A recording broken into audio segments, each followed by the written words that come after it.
우리는 요한복음 11장을 통해서 나사로에 관한 표적을 보고 있습니다. 앞서 살펴본 6가지 표적의 공통점은 11장 본문까지 포함해서 예수님이 어떤 분이고 하나님이 어떤 분인가를 보여주시기 위한 기적이고 사건입니다. 예수님이 무엇을 위해 이 땅에 오셨고 하나님이 우리를 향해 갖고 계신 계획이 무엇인가를 보여주기 위해 요한은 7가지 사건을 요한복음에 기록해 놓았지요. 나사로의 죽음은 7가지의 표적 중에 마지막 사건입니다. 연말이나 여름 휴가 때가 되면 영화 개봉 소식을 듣곤 합니다. 올 여름을 강타할 영화, 추석 연휴를 강타할 영화라고 하면서 1분 정도의 예고편을 소개하는데요, 영화 제작사 측에서는 짧은 시간 동안 임팩트 있는 장면만을 편집해서 보여주지요. 그리고 그 예고편을 통해서 시청자는 이런 영화겠구나 하는 기대감을 갖게 됩니다.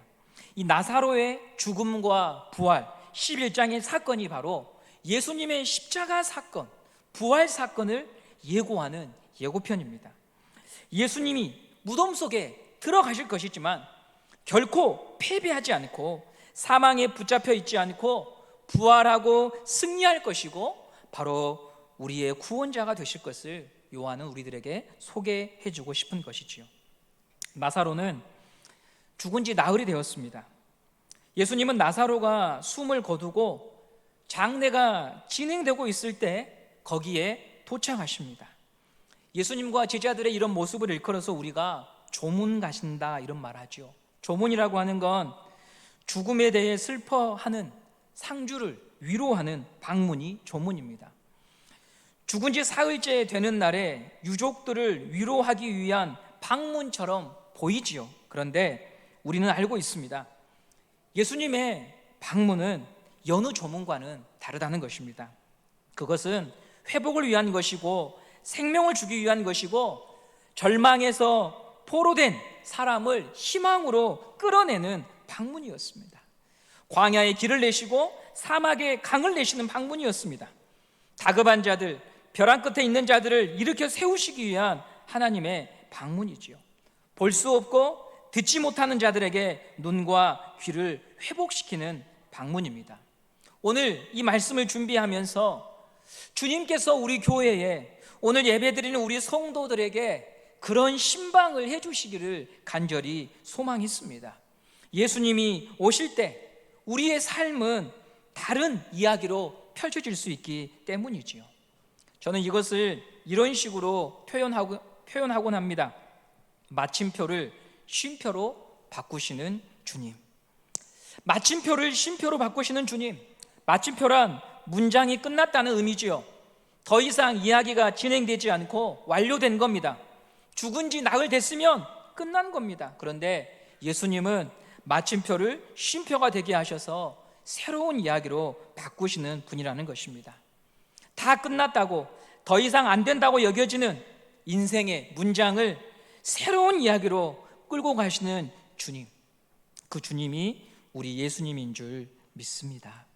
저는 요한복음 11장 본문을 보면서 성경에서 생각나는 한 장면이 있었습니다. 바로 야곱이 야복 강가에서 홀로 외로운 밤을 보내던 때입니다. 그는 깊은 절망의 밤을 만났습니다. 누구나 한 번쯤은 생각하고 고민하게 되는 거, 살까? 죽을까? 그런 고민, 그런 과정, 그런 시간을 야곱이 지금 걸어가고 있습니다. 살아온 세월이 참 험악했는데 그런 경험과 그런 지혜로도 도무지 답이 나오지 않는 숙명 같은 문제 앞에 야곱이 서 있는 것이지요. 흔히 우리는 이런 말을 합니다. 성도님, 세월이 흐르면 해결됩니다. 좀 참으십시오. 시간이 가면 나아집니다. 그런 말을 듣기도 하고 고통 중에 있는 분들에게 그런 위로의 말을 건네기도 합니다. 그런데 때로는 시간이 아무리 흘러도 나아지지 않는 문제들이 있거든요. 시간이 흐를수록 내 가슴을 더 짓누르고 무거운 짐이 되고 숨조차 쉬지 못하도록 만드는 생의 문제가 있습니다. 야곱이 형 에서의 손을 피해서 도망한 지가 20년이 지났습니다. 상당한 시간이 흘렀지요. 그런데 여전히 야곱의 인생을 가로막고 있는 이 형 에서의 문제는 해결되지가 않았습니다. 아니, 오히려 야곱을 집요하게 물고 늘어졌고 야복 강가에서 홀로 마주한 인생의 이 문제 앞에서 살아야 될까 죽어야 될까 그런 기로에 서 있는 것입니다. 창세기 32장 24절 말씀을 함께 보도록 하겠습니다. 시작. 야곱은 홀로 남았더니 어떤 사람이 날이 새도록 야곱과 씨름하다가. 저는 이 구절을 보면서 눈에 들어온 단어가 있었습니다. 야곱이 홀로 남았다. 홀로 남았다. 혹시 오늘 나뿐인가 하는 마음으로 여기 계신 분들 계십니까? 벼랑 끝에 서면 사람은 누구나 홀로입니다. 왜냐하면 누구도 그 짐을 못 져주거든요. 가정의 아픔, 질병, 자녀들의 문제, 정서적인 불안감과 우울감이 우리를 덮칠 때 그것을 책임져 줄 수 있는 사람이란 사실 없거든요.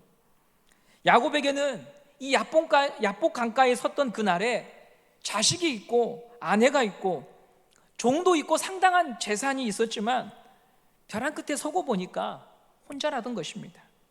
아내에게도 남편에게도 자식에게도 말하지 못한 인생의 고통을 홀로 짊어지고 신음하는 것입니다.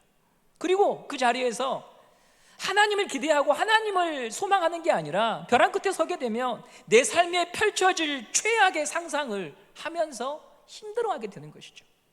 그게 지금 야곱의 모습입니다. 그런데 여러분, 참 놀라운 일이 있었어요. 24절 말씀에 야곱이 홀로 있었던 그 시간에 그 야곱에게 씨름을 걸어오는 하나님이 있었어요. 누군지 알 수 없는 그 사람이 야곱을 붙잡고 씨름을 걸었다는 거예요. 이것이 무엇을 말합니까? 나만 분명히 홀로 남아있는 그 날에 내 삶에 들어와 계시는 누군가 있더라는 거죠. 아무도 들어올 수 없는 처절한 내 삶의 자리에 내가 원하고 찾는 것도 아니었는데 거기에 들어와 계신 우리 주님이 계시더라는 것입니다. 주님은 20년 전 야곱에게 이런 약속을 하셨습니다. 내가 너 떠나지 않을 거야. 창세기 28장 15절 말씀을 함께 보도록 하겠습니다. 시작. 내가 너와 함께 있어 내가 어디로 가든지 너를 지키며 너를 이끌어 이 땅으로 돌아오게 할지라. 내가 너에게 허락한 것을 다 이루기까지 너를 떠나지 아니하리라 하신지라. 야곱이 이 말씀에 감동받았거든요. 야곱이 이 말씀에 큰 은혜를 입었어요. 돌베개 베고 자던 그날에요. 그런데 여러분, 이 말씀이 항상 야곱의 가슴을 가득 채우고 있지 않았습니다. 만약 그걸 믿었다고 한다면 꾀를 부리며 살지 않았겠죠. 이 말씀으로 은혜 받은 날도 있었지만 그를 움직이고 그가 살아가는 힘은 뭐였냐면 자기의 머리였어요. 그런데 놀라운 건 하나님이 그런 야곱을 약속을 지키기 위하여 찾아오신다고 하는 거죠. 그래서 오늘 우리는 기대할 수 있는 거예요. 야곱을 버리지 않으신 하나님께서 순전한 믿음으로 살지 못하는 나도 버리지 않으시겠구나, 나도 돌보시겠구나 라고 하는 믿음을 가질 수가 있는 것이지요. 하나님의 개입이야말로 우리의 삶을 바꾸는 유일한 열쇠입니다.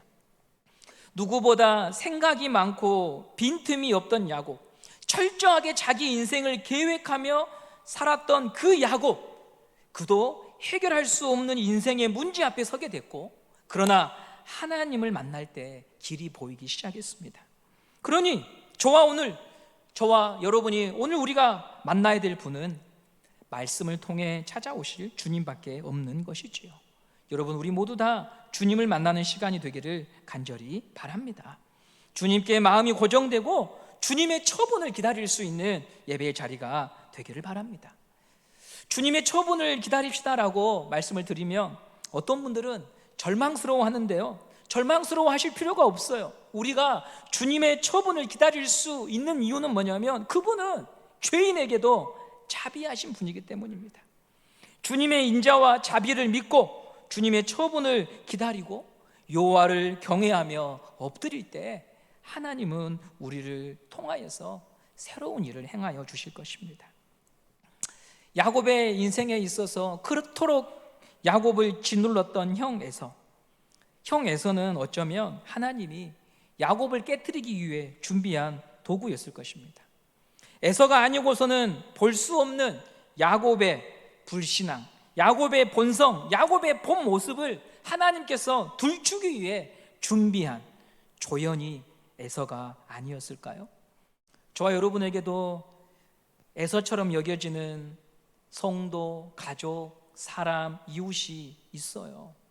감당하기 어려운 사람, 말을 해도 통하지 않는 사람, 어떤 수단과 방법을 동원해도 해결되지 않는 관계들이 있습니다.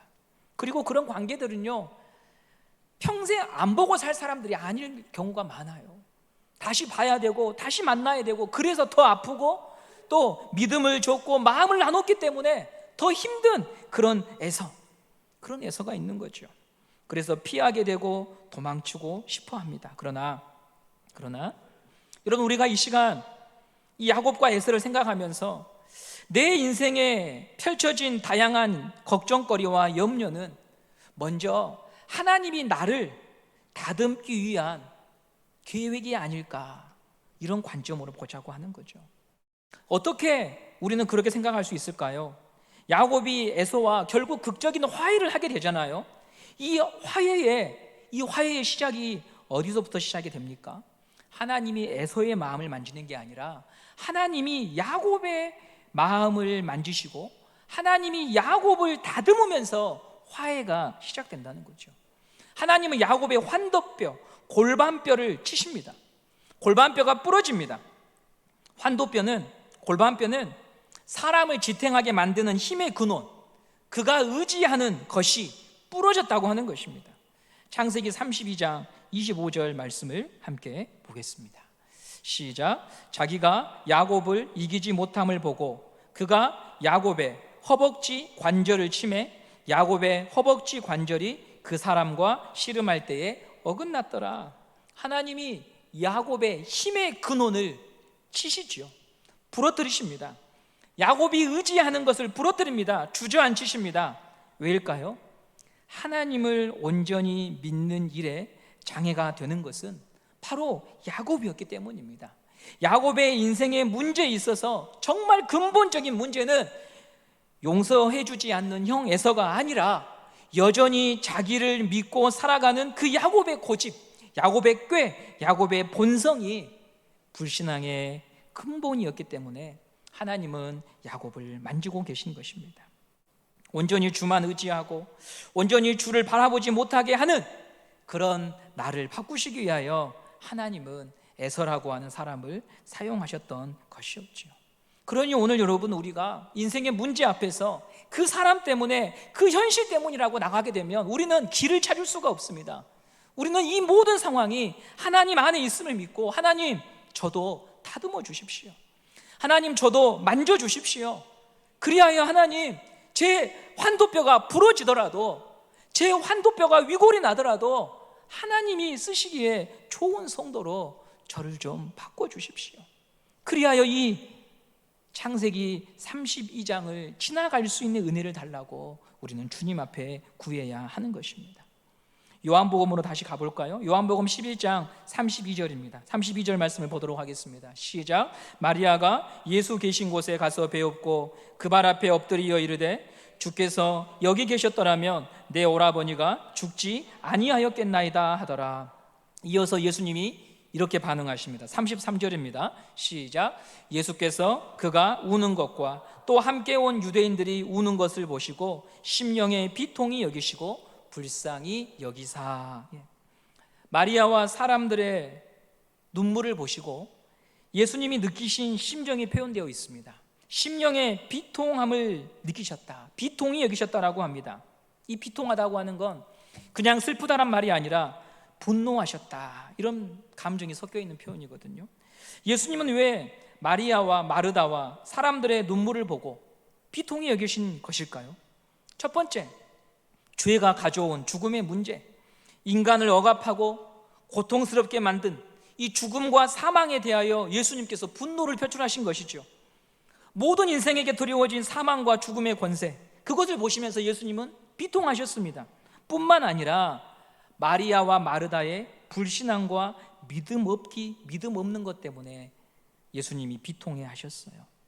마르다와 마리아는 부활이요 생명이신 예수님을 믿는다고 했지만 실은 자기 틀 안에서, 자기 생각 안에서 믿었잖아요. 39절 말씀을 보도록 하겠습니다. 39절입니다. 시작. 예수께서 이르시되 돌을 옮겨 놓으라 하시니 그 죽은 자의 누이 마르다가 이르되 주여, 죽은 지가 나흘이 되었음에 벌써 냄새가 나나이다. 예수님께서 돌을 옮기라고 말씀하시자 자매들이 뭐라고 말합니까? 주님, 이미 죽은 지 나흘이 되어가지고 냄새가 나는 시신에 주님 도대체 무슨 일을 하실 수 있겠습니까? 이런 말 하고 있는 거잖아요.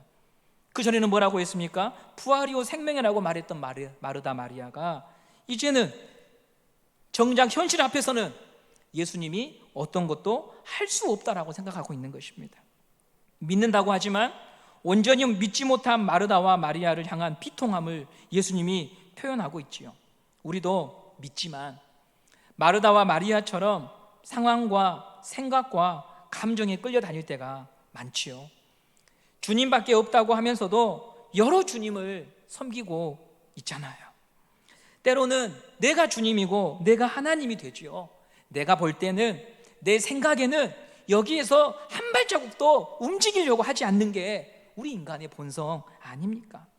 모든 걸 나의 관점과 나의 상황과 내가 서 있는 곳에서만 보고 나에게 유익하고 나에게 위로가 되고 나에게 이익이 되어야지만 그제서야 할렐루야 하나님이라고 말하는 사람들 아닙니까? 이번 주일에 초등부 학생들이 이 앞에서 하나님 앞에 영광을 올려드렸습니다. 많은 성도님들이 우리 초등부 학생들의 발표를 보면서 교육이 무너져가고 주일학교가 붕괴되어가는 이 시대에 우리 은성교회 주일학교 학생들이, 우리 선생님들이 이렇게 많이 애를 쓰고 학생들을 양육하고 있구나 감사하는 것을 제가 보았습니다. 저희 아들도 이 찬양제를 위해서 연습하고 그러더라고요. 연습하고 있는 모습을 본 선생님께서, 집사님께서 저한테 오셔서 목사님, 태양이가 목사님 닮아서요 잘해요. 제가 아내한테 그랬어요. 집에 가서 뭐 집사님이 나한테 목사님 닮아서 잘한단다 그랬더니 왜 당신이야? 왜 남편이지? 우리는 그런 사람이에요. 우리는 나에게 칭찬이 돌아오고 영광이 돌아오고 박수가 돌아와야 할렐루야 말할 수 있는 사람이에요. 그게 우리의 본성이라고 하는 것이지요. 예수님을 믿고 하나님을 찬양한다고 하지만 내 마음이 와닿지 않으면 한 발자국도 움직이지 못하는 게 우리 자신들 아니겠습니까? 예수님은 바로 그런 우리의 모습을 바라보시면서요 우시고 비통해 하셨던 것이죠. 아마 그 집사님이 아내 닮았다고 하면 저도 아마 똑같이 얘기했을 것입니다. 잘못 보셨구만. 우리가 이 예수님의 눈물을 보면서요 저는 여러분과 이런 말씀을 나누고 싶어요. 정말 신앙생활 하면서 무엇을 가지고 울어야 될까? 내가 정말 가장 가슴 아파하고 힘들어야 될 것은 내 생각과 계획이 틀어질 때이고 세상 일이 내 마음대로 되지 않을 때 참 슬픈데, 사람들이 내 뜻대로 움직여주지 않고 자기 길을 가버리고 내 이야기에 귀를 기울이지 않고 다른 말을 할 때 참 마음이 상하고 속이 상하고 잠이 오지 않는데, 오늘 주님의 모습은 신앙인이, 성도가, 예수님을 믿는 사람들이 무엇을 아파해야 하는가를 보여줘요. 바로 믿음이 없는 것을 보고 우라는 거죠. 예수님의 말씀이 교회의 차선책이 되고 예수님의 말씀이 성도들의 차선책이 되어버리고 예수를 말하지만 예수가 없는 현실을 보고 주님처럼 울라고 우리에게 이 말씀을 기록한 것 아닐까요? 부활과 생명을 믿는다고 하지만 무덤에서 더 나아가지 못한 채 마음을 닫아버리는 바로 내 자신을 보고 예수님은 울라고 말씀하고 계십니다. 우리는 눈물의 이유가 바뀌어야 합니다. 나의 서러움과 나를 향한 사람들의 차가운 시선 때문에 우는 것을 넘어서서 예수가 없는 것 때문에 입으로는 예수를 말하지만 예수의 선택을 하지 못하고 예수의 마음을 담는 일에 늘 주저하는 우리 자신을 보고 우리는 울어야 되는 것이죠. 그것이 바로 예수의 마음을 가진 사람입니다. 두 번째, 예수의 마음이 우리 안에 있는가를 볼 수 있는 것은요 예수의 마음이 있을 때 반드시 찾게 되는 게 있거든요. 찾게 되는 거, 보이는 반응이 있어요. 사람이 갑자기 정신을 잃고 쓰러지면 의학에 대한 지식이 어느 정도 있는 분들이 점검하는 게 있지요. 동공이 반사하는지 빛을 비춰보시기도 하고, 맥박이 뛰는지 맥박을 잡아보기도 하고, 호흡을 하는지 코에 귀를 가지다 댑니다. 예수의 마음이 있을 때 나타나는 반응이 뭐냐면 41절에 이렇게 기록이 되어 있어요. 41절 말씀을 보도록 하겠습니다. 시작. 돌을 옮겨 놓으니 예수께서 눈을 들어 우러러 보시고 이르시되 아버지여 내 말을 들으신 것을 감사하다. 예수님이요, 그 마르다와 마리아가 예수님, 저희 오라버니 죽은 지 나흘이나 됐는데 냄새가 나는데 무슨 말씀하십니까? 사람들이 수군거리고 비난하는 그런 현실 속에서 예수님이 지금 보여주신 모습이 뭐냐면 하나님을 찾는 거예요. 불신앙과 냄새나는 나사로와 무덤의 현실 앞에서 사랑했던 마르다와 마리아도 예수님의 그 능력과 예수님이 어떤 분인지를 몰라주는 마음 상해하는 그 현장에서 예수님이 보여주시고 계신 반응은 뭐냐면 아버지 하나님, 내 말을 들어주신 것을 감사합니다. 사람과 다투기보다 하나님의 이름을 부른다는 거예요. 우리는 이런 현실 속에서 어떻게 너가 나한테 그럴 수 있어? 이 서운함 때문에 아버지의 이름을 부르지 못할 때가 너무 많아요. 사람을 향한 서운함 때문에 아버지의 이름을 잊어버릴 때가 너무나 많아요. 불신앙으로 둘러싸인 현실, 그 현실에 짓눌려서 아버지를 부르지 못할 때가 너무 많아요. 그런데 이런 위기의 순간을 돌파할 수 있는 길을 예수님이 저와 여러분에게 가르쳐주고 있는 거예요. 그때에 너의 마음이 서운함으로 인하여 눈물이 날 때에, 아무도 너의 마음을 이해해주지 못할 때에 아버지를 찾아라. 아버지의 이름을 불러라. 하나님 아버지의 도움을 구해라. 왜? 그분은 너의 음성을 들어주시는 분이시니까. 그러므로 우리가 이런 날 가운데 있을 때 사람을 붙잡고 너가 나한테 어떻게 그럴 수 있느냐고 여러분 하소연하는 것으로 우리의 마음을 더 상하게 하지 마시고 하나님의 이름을 부르시는 길로 나아가는 우리 모든 성도가 되시기를 간절히 바랍니다. 그러면 도리어 그 일로 인하여 우리는요 얻게 되는 복이 있어요. 그 복이 뭐냐? 이사야서 26장 3절 말씀이 생각이 났는데요, 같이 읽어보겠습니다. 시작. 주께서 심지가 견고한 자를 평강의 평강으로 지키시리니 이는 그가 주를 의뢰함이니라. 하나님이 그런 사람에게요, 그 요동치는 현실에서 불신앙으로 인하여 사람들로 인하여 마음이 상한 나에게 평강을 주시겠다고 말씀하십니다. 무덤이라고 하는 도무지 어떻게 해볼 수 없는 그 인생의 문제가 딱 버티고 있는데 내가 주를 의지하고 주를 바라보고 아버지를 찾을 때 하나님이 약속한 게 무엇이냐면 평강의 평강으로 너를 지켜주시겠다고 말씀하십니다. 성도 여러분, 내가 내 스스로를 볼 때 신앙의 기복이 너무 심해서 고민하고 계신 분들이 있으실 거예요. 그런 분들이 계신다고 한다면 오늘 이 말씀을 꼭 붙잡으십시오. 기분이 좋은 날, 감정이 받쳐주는 날에는 이렇게 헌신도 하고 저렇게 헌신도 하고 할 것 같다가 사람으로 인하여서 마음이 다치고 서운함 감정이 나를 휩싸우면 미동도 하기 싫고 땅을 파고 깊이 들어가서 그냥 침체 속에 있는 생활들을 늘 반복하며 한 해를 보내고 있다면 오늘 이 말씀을 붙잡고 하나님 앞에 기도해 보세요. 하나님, 믿음의 뿌리를 깊게 내리는 사람이 되고 싶습니다. 불신앙의 현실을 만날 때, 서운한 일로 마음이 무너질 때 아버지 하나님을 제가 찾으면서 평강의 평강으로 지키시며 주를 깊이 의지하는 복을 제가 맛보는 사람이 되고 싶습니다. 그렇게 아버지 하나님께 도움을 구하시기 바랍니다. 다 놔버리고 도망칠 때가 있어요. 그런데 여러분, 그 현실과 그 상황에 계신 하나님을 여러분들이 부르시는 기회로 삼아야 되는 것이죠. 하나님, 이런 일과 이런 상황으로 인해 제가 사람에게 뿌리 내렸던 마음을 거두고 하나님께 깊이 뿌리 내리는 성도가 되기 원합니다. 제 소망과 제 생명은 주님밖에 없다는 것을 인정합니다. 나를 도와주세요. 그렇게 우리가 이 시간을 통과할 수 있다면 분명 이전보다 심지가 견고한 믿음을 갖게 될 줄 믿습니다. 자녀를 키워보면 문제집 구입해서 한 장 두 장 풀다가 말고 또 한 권 구입해서 풀다가 말고 하면 여러분 실력이 늘지 않아요. 돈만 허비하고 엄마한테 욕만 먹고 풀지 못한 문제지만 쌓이게 되는 거예요. 시간이 얼마가 걸리더라도 한 권을 끝까지 풀어야 실력이 쌓입니다. 신앙도 마찬가지예요. 하나님의 도움을 구하며 돌파하는 훈련을 해야 돼요. 믿음을 깊이 뿌리내려서 이전에는 나를 흔들었던 그 바람이 이제는 나를 흔들지 못하도록 만드실 하나님을 기대하며 뿌리를 깊이 내리는 기회로 저와 여러분이 삼아야 되지 않겠습니까? 이 모든 일의 시작은 하나님 아버지를 간절히 찾고 부르는 것에 있습니다. 마지막으로 하나님께서 나사로를 다시 살리셨어요. 무덤에서 나사로가 나왔습니다. 그런데 예수님은 이 일로 인해서요 큰 공경에 처하죠. 빛이 강할수록 그림자도 짙어지는 겁니다.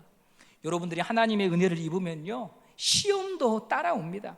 여러분들이 하나님의 말씀 때문에 행복하고 은혜가 있으면요 반드시 그만한 시험이 여러분을 기다리고 있다는 거 여러분들 기억하셔야 됩니다. 예수님의 적대자들은 예수님을 죽여야겠다라고 하는 모의를 구체적으로 합니다. 그들이 예수님을 죽여야 되는 이유는 참 그럴듯해 보입니다. 11장 48절 말씀을 함께 보도록 하겠습니다. 시작. 만일 그를 이대로 두면 모든 사람이 그를 믿을 것이요 그리고 로마인들이 와서 우리 땅과 민족을 빼앗아 가리라 하니, 예수를 가만히 두면 로마 정부가 이스라엘을 박해할 것 아니냐. 식민지 지배를 받고 있는 이스라엘이 예수라고 하는 사람한테 모든 관심과 집중이 쏠리며 로마 정부는 반역을 하는 게 아니야 긴장하게 될 것이고, 그래서 로마 정부가 우리 이스라엘을 힘들게 박해할 것이 아니냐, 지금 이런 논리를 사람들에게 제시하고 있는 거예요. 그러나 여러분, 우리는 알죠. 실은 이 종교 지도자들이 무엇을 두려워하고 있는 겁니까? 예수에게 집중된 관심으로 인해서 유대교의 위치, 유대교가 금이 가고 종교 권력의 누수가 생겨서 자신들의 자리가 위협받는 것이 두려운 거예요. 사람들은 그때나 지금이나요 항상 거창한 명분을 다 내세우지요. 국민을 위해 출마했습니다. 지역 발전을 위해서, 주님을 위해서, 교회를 위해서 제가 이런 말 하는 겁니다. 명분으로는 사실 아무것도 알 수가 없어요. 왜? 말은 다 맞으니까. 그런데 이것이 과연 주를 위한 것인가 어떻게 알 수 있는가? 오늘 본문의 9절 말씀에서 확인할 수가 있는데요, 주님의 모습에서 그 답을 발견하는데요, 하나님의 영광을 위하여 사셨던 예수 그리스도는 타인의 인생과 타인을 희생 삼아서 하나님의 영광을 드러내신 적이 없다는 거죠. 언제나 하나님의 영광과 하나님의 뜻을 이루기 위하여 주님께서 걸어가셨던 길은 뭐냐면 자신의 죽음과 자신의 희생을 통하여 하나님의 영광을 드러냈다고 하는 거예요. 대제사장 가야바는 이렇게 말을 해요. 우리 49절에서 52절까지 말씀, 한번 긴 말씀인데 같이 보도록 하겠습니다. 시작. 그 중에 한 사람, 그 해의 대제사장인 가야바가 그들에게 말하되, 너희가 아무것도 알지 못하는도다. 한 사람이 백성을 위하여 죽어서 온 민족이 망하지 않게 되는 것이 너희에게 유익한 줄을 생각하지 아니하는도다 하였으니, 이 말은 스스로 함이 아니요 그 해의 대제사장이므로 예수께서 그 민족을 위하시고 또 그 민족만 위할 뿐 아니라 흩어진 하나님의 자녀를 모아 하나가 되게 하기 위하여 죽으실 것을 미리 말함이러라. 대제사장은 예수가 죽는 게 이스라엘 민족을 위한 일 아니냐, 야, 이 일에 거리껴 하지 말아라. 그 한 사람이 죽음으로 말미암아 이스라엘이 하나가 되고 연합할 수 있는 것이다. 근데 여러분, 이것이 사실은 명분이라고 하는 것을 어떻게 확인할 수 있다고요? 그 일을 타인의 희생을 통해서 한다는 거예요. 하나님이 기뻐하시는 하나됨에, 하나님이 기뻐하시고 하나님의 나라가 보이는 곳은요 타인의 희생을 통해서 웃고 떠드는 나라가 아니죠. 타인의 희생을 통하여 건설하는 나라가 아니죠. 내가 그 일을 위하여 죽겠습니다. 내가 그 일을 위하여 내 자신을 드리겠습니다. 예수님께서 하나님의 나라, 그 나라를 이루시기 위하여 자기를 제물로 드렸던 것처럼 바로 그곳에 그 명분에 맞는 나라가 임하는 거예요. 근데 종교 지도자들은요, 누구를 제물로 삼습니까? 자기가 제물이 아니에요. 하나님의 아들 예수님을 제물로 삼는 거예요. 늘 자기와 적대시하는 사람들을 제물로 삼아서 이스라엘을 위하여 했다고 말하고 교회를 위하여 했다고 말하는 거예요. 하나님의 영광을 위해서 했다고 말하는 거예요. 여러분, 우리가 이런 거짓된 길을 갈 수 있는 사람이에요. 우리의 신앙의 걸음이 깊어지고 우리가 영향력이 있는 사람이 될수록 우리도 명분에 대해서는 대가가 될 수 있는 사람이에요. 그런데 주님이 우리에게 말씀하시는 것은 네 자신을 제물로 드리기 전까지는 그 명분은 가짜라고 하는 거예요. 가정이 지금까지 하나 되고 건사할 수 있는 이유는 가정을 위해 자신을 제물로 드린 누군가 한 분이 있기 때문에 가족이 건사한 거 아닙니까? 우리가 살아가는 어떤 사회의 기관과 구역과 조직 속에 아직도 그 조직이 이루어지고 있고 아직도 그 조직이 건사한 이유는 뭐냐면 이름 있고 실력 있는 사람들이 떵떵거리면서 그것을 버텨낸 것이 아니라 누군가 그 일에 자기 자신을 제물로 드리는 사람이 있기 때문에 그 조직이 지켜지고 그 구역이 지켜지고 그 기관이 돌아간다는 거 우리 다 알고 있지 않습니까? 그러므로 우리가 이제 해야 될 것은요, 24년도에 또 거창한 표어를 만들고 또 거창한 주제를 만드는 건 아무런 의미가 없어요, 여러분. 아무런 의미가 없어요. 그것은 거창한 구호일 뿐이에요. 정말 중요한 것은 뭐냐면 하나님의 나라가 임하기를 바라고 하나됨이 임하기를 바란다면 여러분 자신을 포기할 수 있는가? 나를 내려놓을 수 있는가? 나에게 이 일이 이로운가를 묻는 것에 대해서 죽어야 되고요, 나에게 유리한가에 대해서 죽어야 되고요, 내 편인가에 대해서 죽어야 해요.